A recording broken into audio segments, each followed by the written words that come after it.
Hello बच्चों।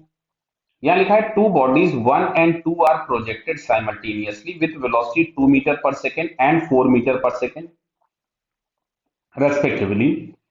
The body one is projected vertically up from the top of the cliff of height 10 meter and the body two is projected vertically upward from the bottom of the cliff. If both bodies meet after some time then find the value of t. Clear? देखो, अब इस question को relative से करना बहुत आसान है। कैसे सुनिए, मैं ऑब्जेक्ट वन के लिए इंफॉर्मेशन लिखता हूं, टू के लिए लिखता हूं और बीच में मैं लिखूंगा relative.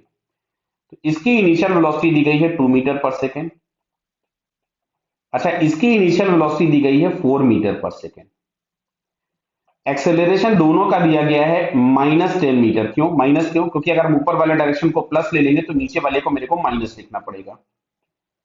-10 metre per second square. इसका भी एक्सेलरेशन दिया हुआ है -10 मीटर पर सेकेंड स्क्वायर। बराबर है बेटा? अच्छा ठीक है, इसका डिस्प्लेसमेंट अगर कुछ y होगा तो इसका डिस्प्लेसमेंट आपको मिलेगा y+10। क्यों?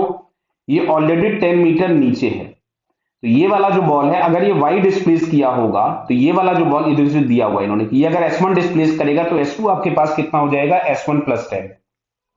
क्लियर? अच्छा ठीक है, अब यहां से अगर हम लोग रिलेटिव का लिखें, यहां मैं रिलेटिव का डाटा लिख रहा हूं। ठीक, तो यहां से मैं लिखता हूं कि velocity of two with respect to one, तो मैं यहां से लिखूंगा 4 - 2। कितना आया? 2 मीटर पर सेकेंड। मैं अगर यहां से एक्सेलरेशन ऑफ लिखूं two with respect to one, तो दोनों सेम है तो माइनस होकर के जीरो हो जाएगा। अच्छा, displacement of two with respect to one तो क्या दिख रहा है? 10 मीटर होगा। अब सिंपल यहां से अगर हम लगा दें एस बराबर UT plus half AT square, तो S is equal to UT plus half AT square. तो एस बराबर 10 था, 2 × टी, तो टी बराबर यहां से आपके पास आ गया 5 मीटर।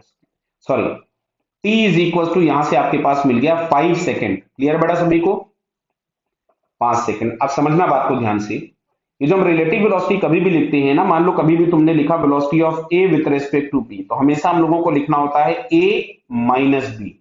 ये कोई नया काम नहीं है, रिलेटिव में आपने इतना पढ़ा होगा, vector triangle law of addition लगा करके हम बहुत आसानी से निकाल सकते हैं। तो फिर आज जो रिक्वायर्ड आंसर था दैट इज 5 सेकेंड। क्लियर बेटा? All the best.